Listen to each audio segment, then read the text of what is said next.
certains experts disent victoire militaire d'Israël, mais succès symbolique du Hezbollah qui montre quand même qu'il est encore là. Votre avis à vous sur ça?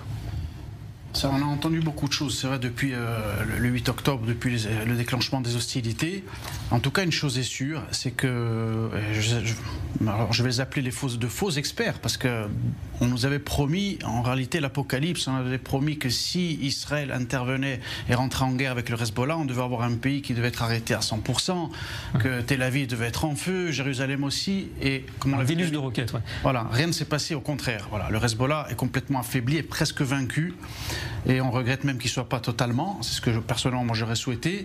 L'organigramme est complètement, tous les cadres et notamment leur chef Nasrallah a été éliminé, et l'opération des beepers, donc bien sûr que le Hezbollah a pris un très très sérieux coup et il est presque vaincu. Malheureusement ils ont encore des stocks bien évidemment et ils peuvent encore bien entendu agir, et c'est ça pour moi le problème de cesser le feu, c'est que le travail n'est pas complètement terminé. J'aurais aimé que ça se passe différemment parce qu'il y a quand même une réalité par rapport à cessez-le-feu, c'est que, voilà, comme l'a expliqué tout à l'heure en introduction Yves Mamou, on ne peut pas faire confiance à l'armée libanaise, on ne peut pas faire confiance à la FINUL, on sait très bien ce que ça a donné pendant 18 ans, donc on ne va pas...